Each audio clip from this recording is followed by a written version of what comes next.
Hey everyone, I'm back with another video. Um, yeah, I actually did some playing last night.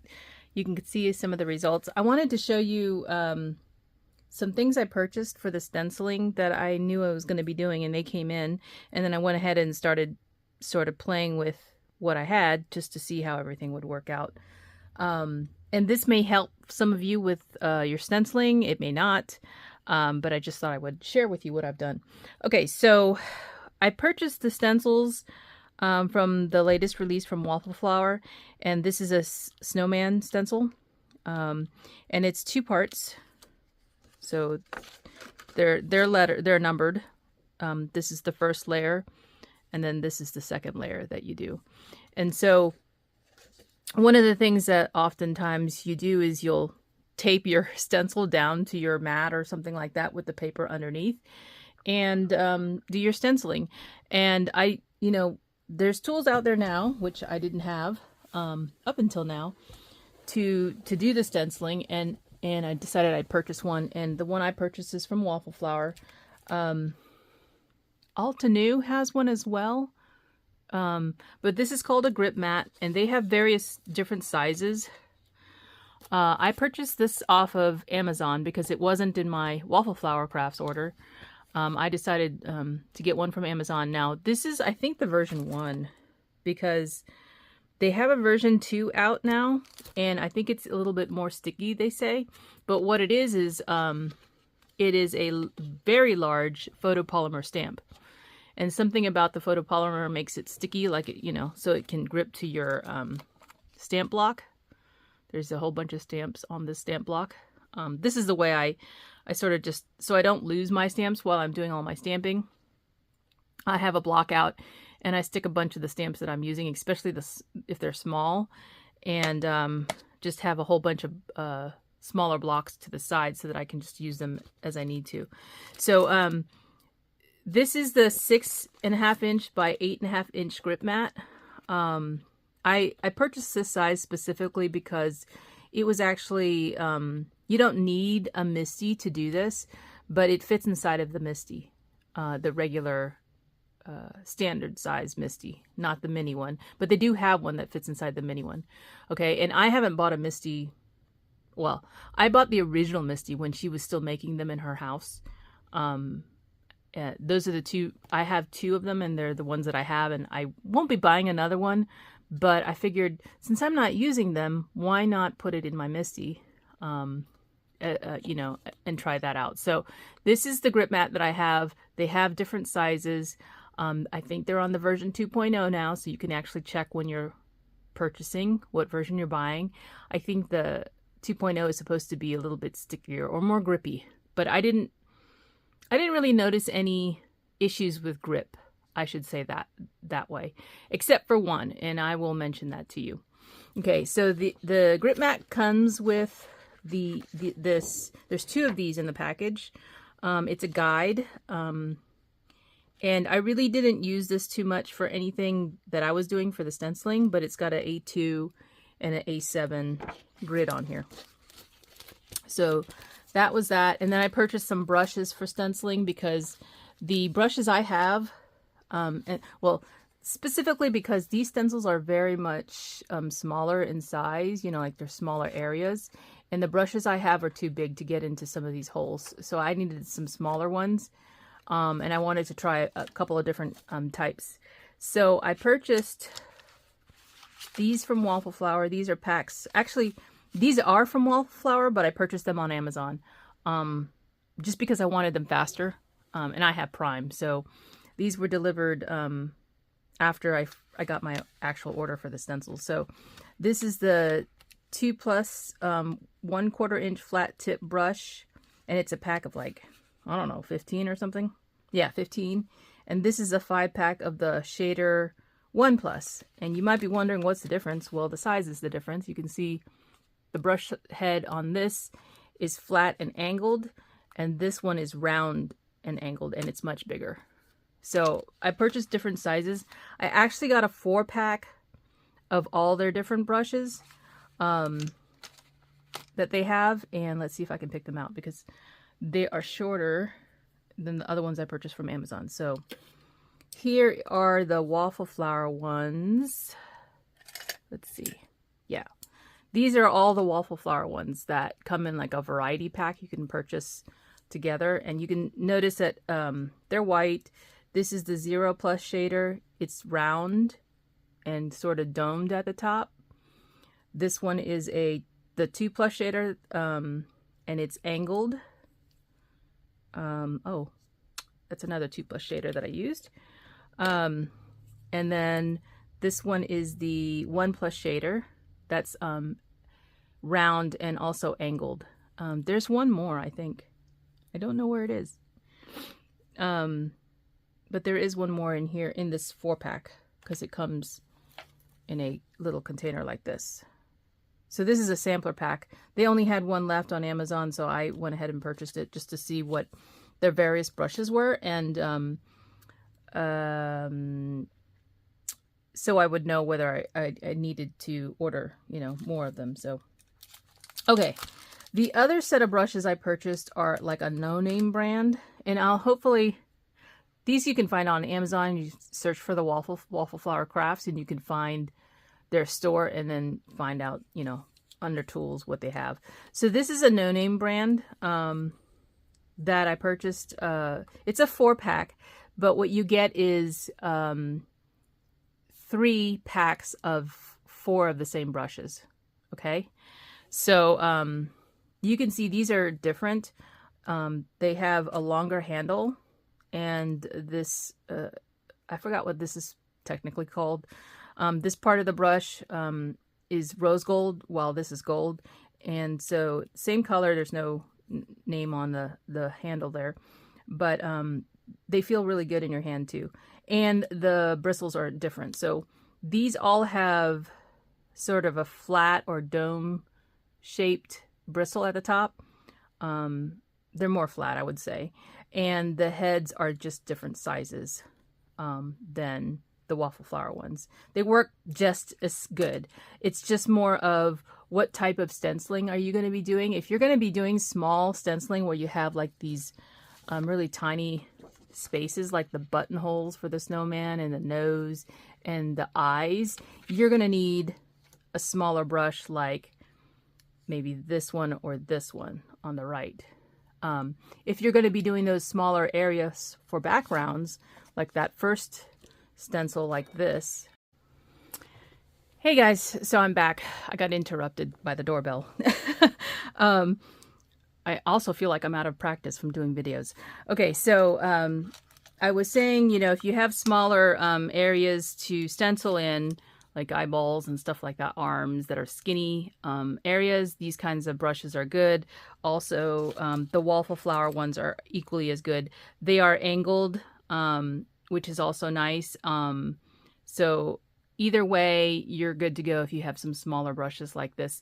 And it's really more would come down to price, you know, and your preference if you want a longer handle or not, because you can kind of see here, these are about 1.5 inches shorter, or no, 1.25 inches maybe shorter than the waffle flower ones are on the right.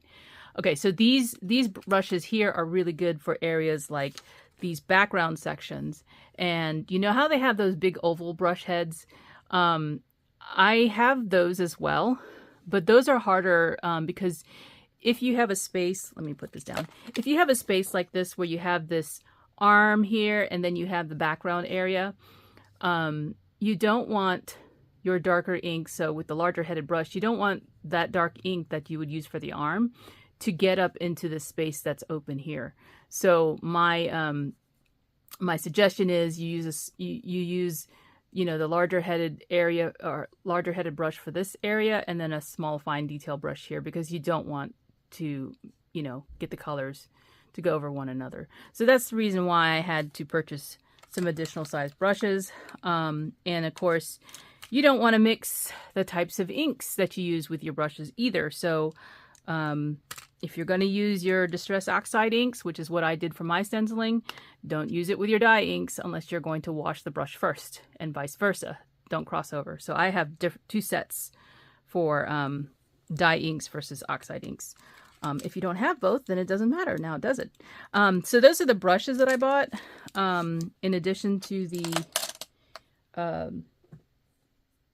grip mat. Now, I put my grip mat in my original Misty. This is one of the original ones, which is obviously looks a little slightly different. I actually purchased the blue stickers. And you can tell it's an original one because she still has that stupid quote. Not stupid, sorry. The quote that should probably not be on a product like this, but the grip mat fits in and you can see it's lifted a little bit. Now, this is where I have the only issue I have with the grip mat, okay? The grip mat comes with the guide. If you put the guide on to use it, which you don't need to, then it has maybe about one grid square all the way around all the sides to stick down to your Misty, okay? If it's in your Misty, it's not a problem. If it's on a glass mat, which, you know, a lot of us have, then it doesn't have enough sticking power with the version 1.0 of the grip mat to really hold it down. So you can fix that by just taking off the guide, right? You don't need that guide if you're just doing your stenciling.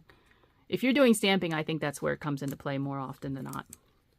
So if you want it to stick better, take that guide off because that'll just make it stick, okay? This is a huge photopolymer stamp. How do you clean it? You just spray it with water, wipe it up. That's all I did. Same thing with the stencils. Spray it with water, wipe it up. I use these microfiber cloths you can get at the dollar store in a pack, and easy cleanup. I have kept this, this is the carrier sheet it comes on. There's 2 of them. I just keep that over top of it so it doesn't have any, you know, fuzz or paper pieces and parts sticking down to it while I'm not using it. And you can also close the lid. I don't want to close the lid without the carrier sheet just in case it sticks to the lid and then I have it coming up. So that's the one thing I found out with me, you know, using the grip mat on just a regular glass mat, which is what I was going to do initially. It doesn't have enough sticking power with that guide stuck to the bottom of it. So I would just use it without the guide if I was going to stick it to a glass mat, which would be fine. You know, when you are doing your stenciling, you don't need to have that grid back there because it's not going to serve any purpose for you when you're stenciling.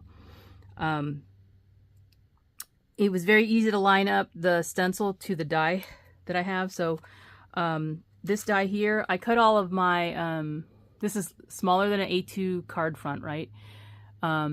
So the stencil is actually made for this particular die. I cut all my pieces of paper first, and then I stenciled on top of the cut piece. No issues there. And it even has these little extra pieces in the die to cut out your postage stamps. So I didn't do that, but I just wanted to show you that. This is the postage collage die that I got from Waffle Flower. That's not on Amazon, I don't think. They had a bundle for Prime Day, but it's not there anymore because I checked. Okay, so the ink colors that I used, just so for you guys who want to know, all of them are Distress Oxides, Sponge Sugar, Kish Flamingo, Carved Pumpkin. This is for the nose of the, what do you call it? Snowman. Black Soot for the face and arms. Salvage Patina and Peacock Feathers for the backgrounds. I also tried Ground Espresso for the eyes and the arms. That was okay. I like the black better. Pine Needles and Festive Berries for the buttons. So here's a bunch of my finished little postage stamps. I cut them after you do all of your stenciling. You can decide whether you want to cut them apart or use them all together as a card front. I cut them apart simply because I was thinking, oh, maybe I want to mix and match on a card front to kind of put them all together in different color patterns and stuff like that. So the first set I actually did, I used, what is this, Stickles? I think this is the Diamond Stickles. Does it have the color? I thought this was Diamond for some reason, but I can't seem to find the color name. Well, anyway, it's in a bigger bottle, so I I think that's diamond stickles. But you can see that in the background where the blue is, there's some little sparklies. So, and I did stamping in this first set of stamps.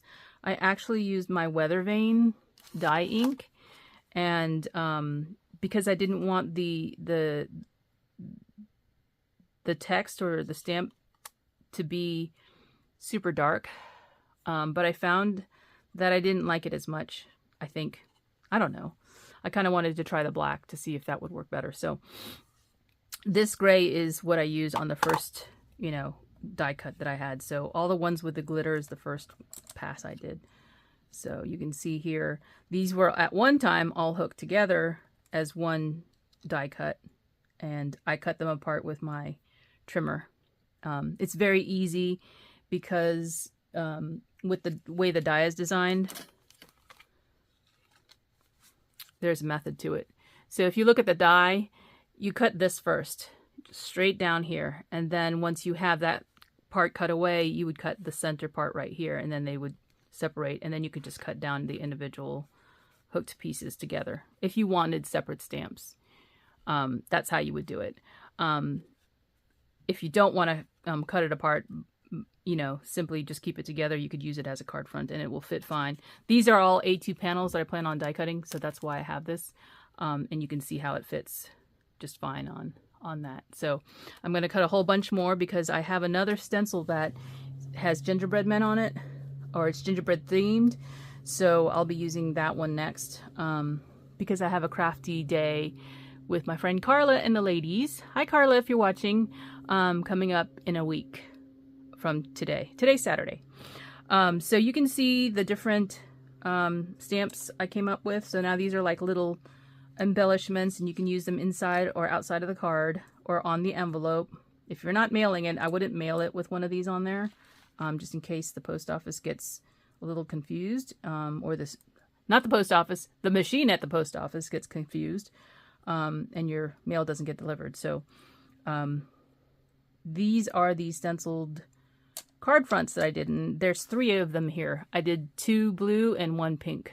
So I think they turn out cute. Like I said, the pinks all use the black soot ink. Oh, I also used this, what is it, Dr. P.H. Martin's Bleed Proof White. I had purchased this for a class that I took, oh, was it this year? No, last year, I guess. Oh man, I can't even remember now. Maybe it was this year. A couple months ago. You see, I've already forgotten. The Bleed Proof White to do my splattering. If you look closely at the snowman, there is snow around his head. Here, it's better probably because you don't see the glitter.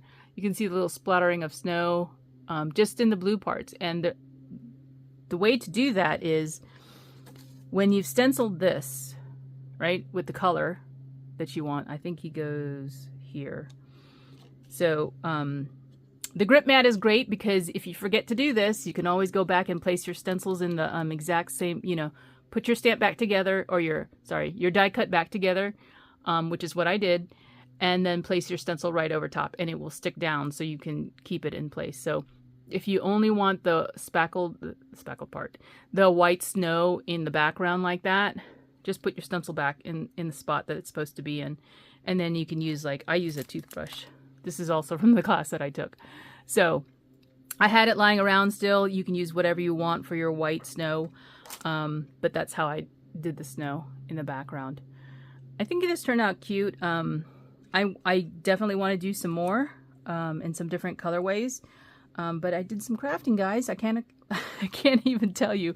It's been a long time since I've crafted, at least a month.